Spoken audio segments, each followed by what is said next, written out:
Good morning, everybody. Good morning. You're awake. Don't freak out in the back. I need to talk to you before I get into the sermon proper, okay? I need to remind you of what I told you last week. Okay, so last week I told you that it is it's your duty as a citizen of America and also your biblical responsibility on Tuesday to vote. So you have to go vote. And I told you last week that if you had any problems deciding about the issues, where everybody stands on the issues and how that relates to anything with your faith and those kind of things, that I would be glad to talk to you, that Paul will be glad to talk to you all about the issues, and we probably talk to you more about the issues than you even want, and you have to stop us. We are more than willing to do that, and I am extending that same invitation this week. So if you have a question, come ask one of us. We'll be glad to talk to you about it as long as you want, within reason. But I have to tell you something else, okay? You must vote.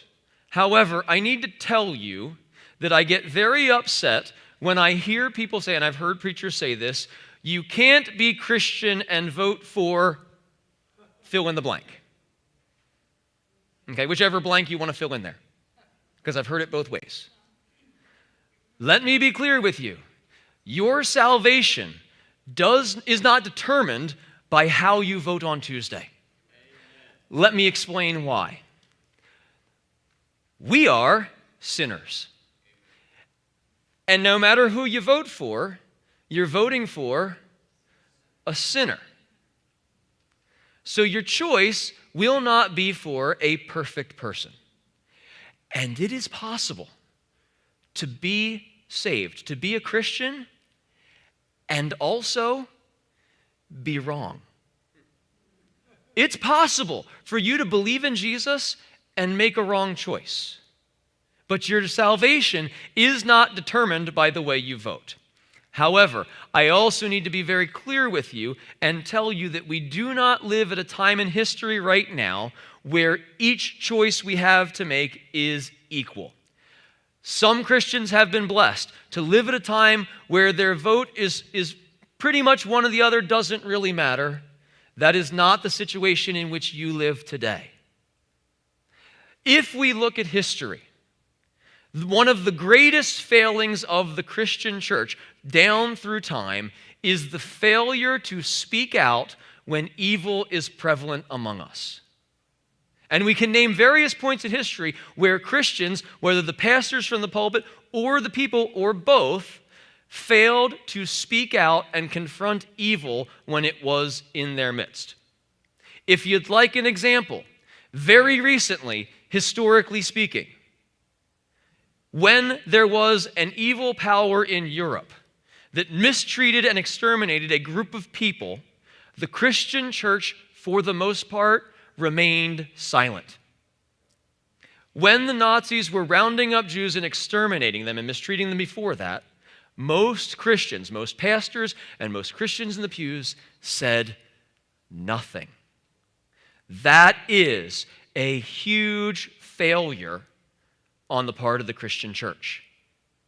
We live as the descendants of that failure, and we must learn from the failures of the past and not repeat them in the future or in the present. Because you need to understand that right now, you live at a time where a greater extermination than that of the Jews is taking place. We get very upset, and it is a very upsetting and evil thing what happened to 6 million Jews in the Holocaust. However, 1 million died last year alone through abortion. A greater extermination takes place all the time around us, and as a group, the Christian church remains silent. On Tuesday, you cannot remain silent. But perhaps even a greater failing of the Christian church happened in our own country. If we were to travel back to the 1800s, when a certain group of people was being enslaved, the Christian church said nothing. Pastors in the pulpit, people in the pews remained silent while an entire group of people was mistreated and enslaved in our own country. And that also is a failing on the part of the Christian church. But again, I need to inform you that you live in a time exactly like that time. Maybe your concern in this election is for foreigners in our country who cross our borders. What you need to understand about that is right now, there are more people being sold into slavery at the southern border of the United States than ever in the history of our country. Now, how do we fix that problem? Good. No, okay, good. Same thing. I was scared when I said that someone was going to scream out something about a wall. And maybe that's your solution. I can tell you a simpler one. A simpler one is called DNA testing. When a 35-year-old man shows up at our southern border, accompanied by a 12-year-old girl, and says, "I'm her dad," in a few minutes, we can test DNA to determine whether he's actually her father or whether he is someone who brought her there to sell her into sexual slavery. There are at least 320,000 that have been sold into slavery at our southern border. And I have to tell you that up until 4 years ago, the practice at our southern border, when a man and a girl showed up like that, was to DNA test them and determine whether he was the father. One of the first things that the current presidential administration put into practice was removing that DNA testing. If you look back at the history of the church and see the greatest failings among Christians, whether in the pulpit or in the pews, to speak out when evil is present, if the extermination of an entire race of people or the attempted extermination of an entire race of people bothers you, if the enslavement of a different race bothers you, you must understand that right now you live at a time in history where the Christian church must speak out against the same issues. We must learn the lesson from the past and not be silent. So, Tuesday. But now, let's look at the text we're supposed to look at this morning. We're looking at 2 Samuel chapter 9, and we're going to look at the whole chapter. So if you would, please open there with me, and because it's helpful if you follow along. Okay? I don't have a better transition than that, I'm sorry. But in the spring, the youth group here at Cornerstone did a series of lessons with me. They're all getting nervous because I'm talking about them now. Every week they came in and we watched a video, and the video was of different pastors delivering sermons at their churches, and the job of the youth group was to pay attention. First off, just stop right there. The goal of the youth group was to pay attention, but also they were supposed to figure out what was being said, and more importantly, if what was being said was in agreement with what the Bible says. That was their job. And when we did this, I got to pick which sermons we watched, so I got to stack the deck so that they were my captive audience. But I picked bad sermons where the Bible wasn't even touched, and when it was touched, what the person said was entirely the opposite of what the Bible says, and they had to figure that out. But also, much to the disappointment of our youth group, I also picked some good ones. They didn't like the good ones as much because they didn't have as much to complain about. And then I challenged them to evaluate and tell me if the sermon was a good one or a bad one. And in order to make their evaluation, to help them out with it, I gave them 3 questions to ask as they listened to the sermon. If the sermon answered the 3 questions and answered them according to what the Bible says, it was a good sermon. If it didn't, it wasn't. Does that make sense? And the reason is because every sermon needs to answer these 3 questions. Okay? And I know that the youth group knows the 3 questions and would shout them out if I made them, but I know it's Sunday morning and I don't want to put them on the spot before they're awake. So I'm just going to tell you the 3 questions. These are the 3 questions. Every sermon should answer these 3 questions. 1, what does the text say? 2, what does the text mean? And 3, what is the application to my life from it? Or how do I live out the text? Now, you don't have to answer them in that order, separated by numbers like that, because that would be a very disjointed and weird sermon. In fact, when a sermon is presented, what the text says and what the text means are usually presented at the same time. But every good sermon answers those three questions. And I'm giving them to you today so that you can pay attention for those things, because I'm about to preach a sermon, and you can check me if I answer those three questions. If I don't, I didn't preach a good sermon. Okay? Secondly, I give this to you because it is what I'm going to do. And third, and probably most importantly, I present you these three questions to use yourself to aid you in your own personal Bible study. When you study your Bible on your own at home, which you ought to be doing, if you ask these three questions, it will help you in Bible study. So, keeping those three questions in mind, let's look at the text, and let's start with verse 1 of chapter 9 of 2 Samuel. 2 Samuel 9, verse 1. David asked, "Is there anyone still left of the house of Saul to whom I can show kindness for Jonathan's sake?" Now, if you were here 1,000 years ago when we studied 1 Samuel, you'll remember that before David was king, he had a best friend named Jonathan. Jonathan and David were closer than brothers. They were the best friends possible. They helped each other be everything God wanted them to be. And Jonathan was loyal to David, even though Jonathan was supposed to be the next king, but God had said David was going to be the next king instead. And even though there was that potential huge problem between them, Jonathan submitted himself to God's will because, as we saw, Jonathan was a great man and a fantastic friend to David. That we saw we all needed friends like Jonathan. And Jonathan and David made a covenant, an agreement with each other to look out for each other and to care for each other. And as part of David's side of the agreement, he promised to treat all of Jonathan's descendants well when he became king. Now, that's an important part of the agreement because it was the common practice for a new king in a new dynasty to kill off all the family members of the previous king who might be a threat to the throne.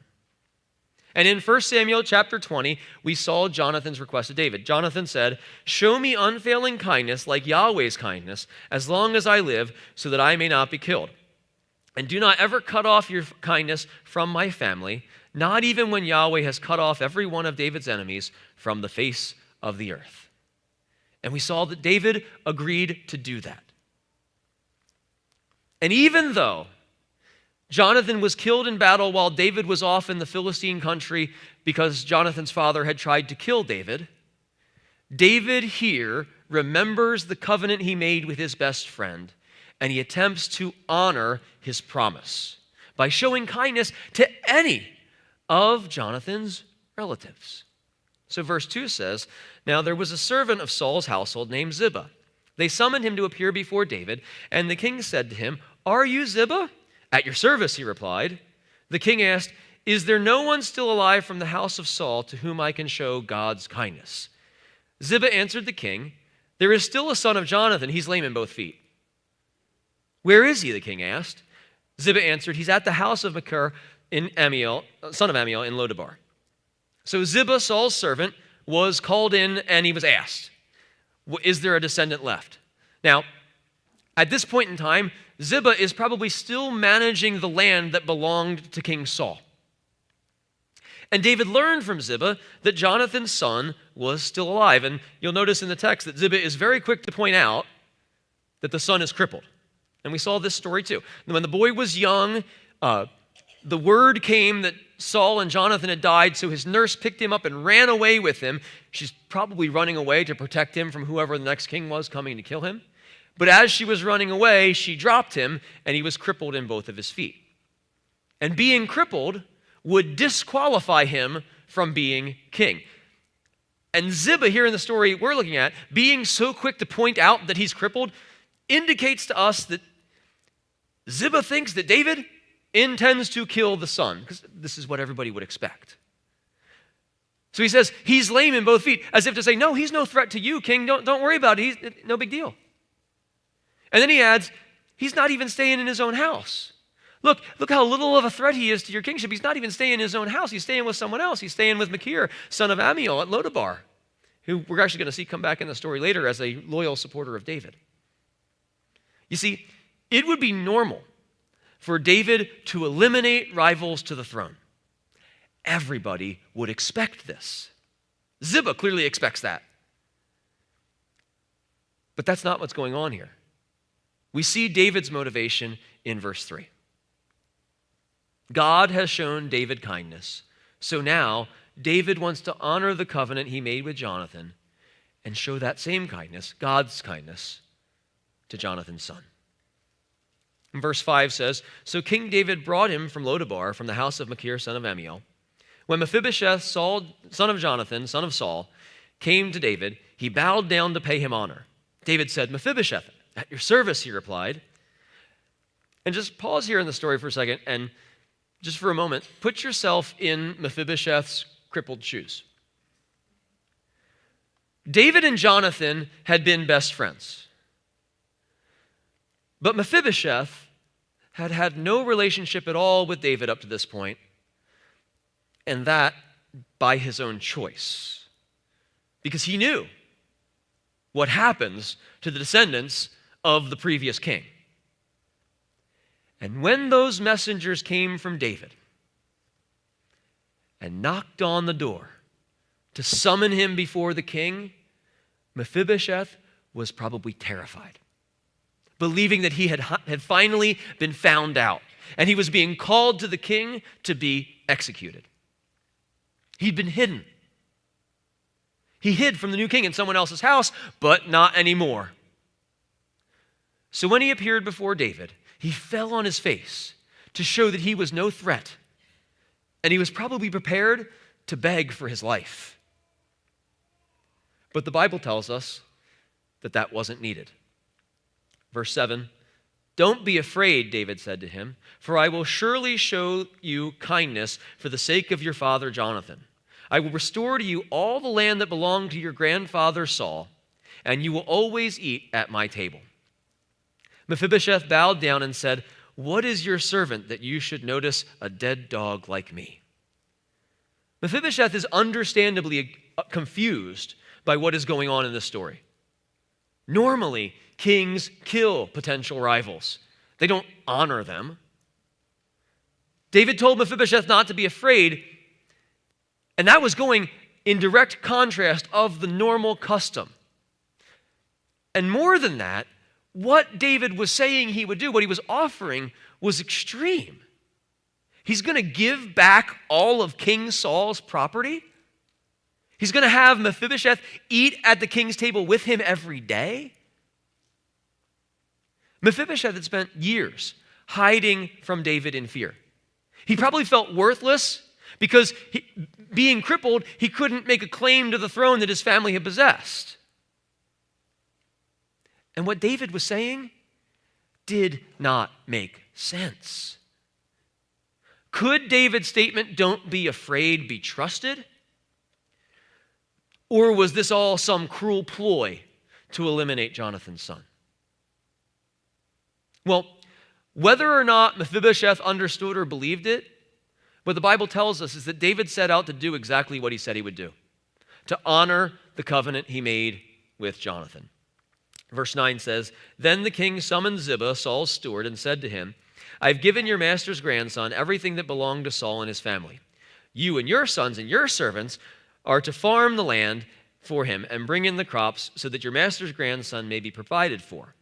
And Mephibosheth, your grandson of your master, will always eat at my table.' Now Ziba had 15 sons and 20 servants." Apparently Ziba was living it up.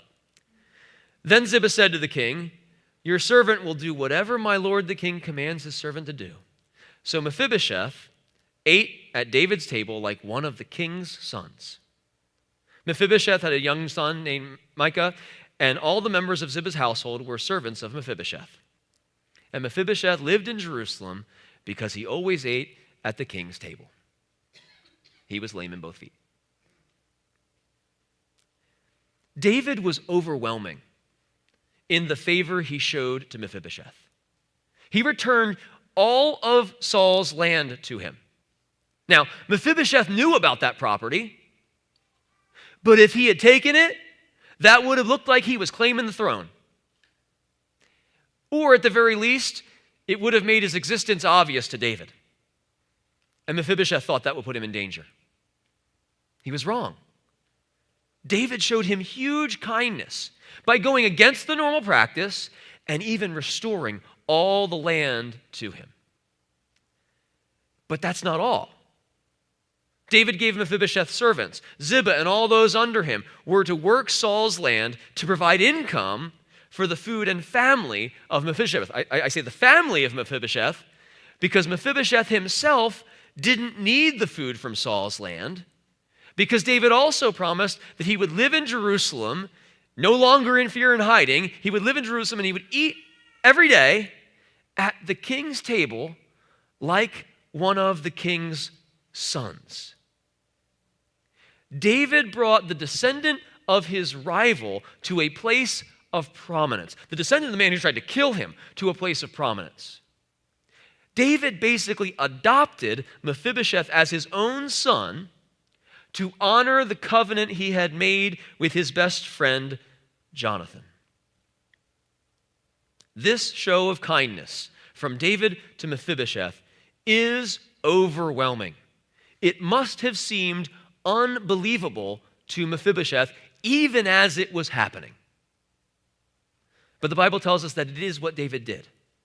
David took Mephibosheth from nothing, gave him the king's land, and had him eat at the king's table. Now, when we look at this text at this point, we have to ask a question, and that question is, why? Why did David do this? Now, fortunately for us, the answer to that question is easy because the text tells us. We've already seen it. David did this because he loved Jonathan. And he honored Mephibosheth in fulfillment of the covenant he and Jonathan had made together. He was being a man of his word in this case. He was keeping the covenant he had made. But we can't just ask why in this story. We have to ask another question. And that other question we have to ask is, why so much? What David does here is over the top. The covenant that David made with Jonathan stated that David wouldn't cut off kindness from Jonathan's family, not that David would bring them out of nothing, search for them, give them the king's property, give them servants, and have them eat at the king's table. It is over the top. So why does David go so far and do so much? Well, fortunately for us again, the Bible tells us the answer in verse 3. David asked, "Is there no one still alive from the house of Saul to whom I can show God's kindness?" David wasn't showing his own kindness. He said that he intended to show God's kindness to Mephibosheth. So why did David show such overwhelming kindness to Mephibosheth? Why did he take Mephibosheth from nothing, search him out, give him the king's land, and let him eat at the king's table? The reason is because that is the kindness that God showed to David. Because David had been nothing. He was the last son of some sheep herder. And God grew David to prominence, the most famous general in the entire nation. People sang songs about him. But then he was brought back to nothing, exiled in an enemy nation, hiding in caves, pretending to be insane. But God brought him out of that and made him king. He had many people attending him. He ate at the king's table every day because God made him king. God gave him a capital city and a kingly property. David did what he did to the extent that he did because God had shown him that favor. And he wanted to keep his covenant with Jonathan and show that same favor, that same kindness, the favor God had shown him to Jonathan's son. And that's what he did. David showed the kindness God had shown him to Mephibosheth. So, that's what the text says, and that's what the text means. But now let's answer that third question.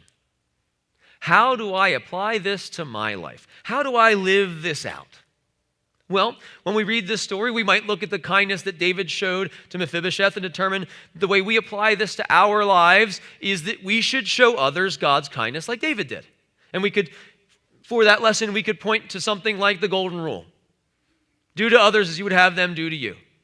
And we could take the lesson for ourselves from that we should show God's kindness to others. We should treat them the way we want to be treated.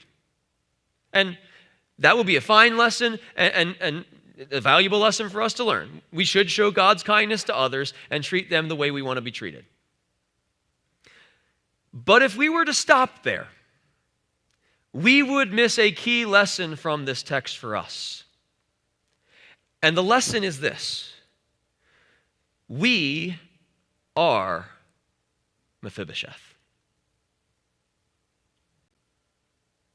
First and foremost, we are the ones who have been shown God's kindness. The kindness we see David showing Mephibosheth should remind us of the grace that God shows us, those who believe. Because it follows the same pattern. We were nothing. We weren't even able to come to God. We weren't even able to call on His name until He came to us. We were crippled and poor and fearful. We were hiding from the King lest He see our evil acts and judge us. We were separated from Him because of the sinful actions of ourselves and of our wicked ancestors, and because of our own deliberate choice to stay away from Him. But before we even cared about Him, He came looking for us. And if you don't believe in Jesus, that's what's happening right now. That's why you're hearing me right now. King Jesus is searching you out. And He wants to do for you what He's done for all the rest of us who put our trust in Him. He seeks us out before we seek Him, and He shows us kindness and grace, and He does so overwhelmingly. He gives us an inheritance, a king's inheritance. Colossians 3 says, whatever you do, work at it with all your heart, as working for the Lord, not for human masters, since you know that you will receive an inheritance from the Lord as a reward. It is the Lord Christ that you are serving. He gives us everything we need. Things that we lost, things that we ran away from in our hiding and running away from Him. He gives us everything we need. We want for nothing. He adopts us as sons, as His children. Galatians 4 says, when the set time had fully come, God sent His Son, born of a woman, born under the law, to redeem those under the law, that we might receive adoption to sonship. Because you are His sons, God sent the Spirit of His Son into our hearts, the Spirit who calls out, Abba, Father. You can only say that if you're a son, or only if you're a child. So you are no longer a slave, but God's heir, since you are His child. God has made you also an heir.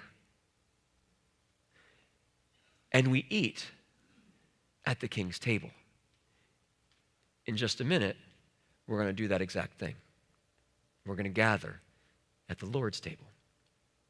You see, we are Mephibosheth. We were nothing. But before we came to Him, King Jesus sought us out.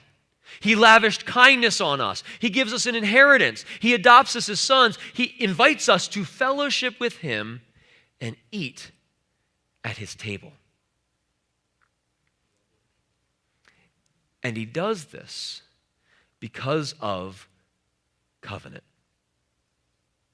The new covenant in His blood, which He shed for us on the cross. The ultimate show of God's kindness, which we will remember at this table this morning. We are Mephibosheth, and God has shown us such overwhelming kindness. But I got to tell you, there's more. Because who else was in the position of Mephibosheth at one point? David. David was. He was nothing, but God sought him out. He showed him overwhelming kindness. David's recognition of God's kindness to him then caused him to show God's kindness to Mephibosheth. Therefore, back to the first lesson, we should do the same. Because of God's kindness to us, we should show God's kindness to others. When we realize God's overwhelming kindness, that he sought us out when we were nothing, when we were deliberately separating ourselves from him, that he came after us, gave us an inheritance, adopted us as his children by the covenant in Jesus' blood. When we realize the overwhelming kindness of God, when we realize that we are Mephibosheth, we should behave like David. We should follow the pattern that God followed with David, that David followed with Mephibosheth, and that God follows with us as well. We should love like Jesus. Because of the great love that God has lavished on us, we should seek out the lost and seek out our enemies and seek to bless them. Those who are poor or weak or lame or hiding, people who we think are not good enough, we should show them God's kindness. We should give them the good that they don't deserve and give them more than they deserve, because that's what God did for us. Remember, you were nothing when God called you. You were an enemy of God when he came for you. And without him, you are nothing. Remember that Spurgeon quote I keep telling you. If any man thinks ill of you, don't be angry with him, for you are worse than he thinks you to be. But God sought you out and showed kindness to you when you were his enemy. He adopted you as his child, and he gave you an inheritance. God has lavished such love on you. So therefore, you should follow the example of David and the example of our Lord Jesus. Seek the lost and the enemies of God. We should find them and show them the overwhelming love and kindness of God. And we should do this because of covenant. The new covenant in Jesus' blood, which adopts us into the family of God, as well as all others who believe in Jesus. Or if you like, in other words, we love because he first loved us. Whoever claims to love God, yet hates a brother or sister, is a liar. For whoever does not love their brother or sister whom they have seen cannot love God whom they have not seen. And he has given us this command: anyone who loves God must also love their brother and sister. And Jesus said, by this, everyone will know that you are my disciples, if you love one another. We are Mephibosheth, so we should behave like David.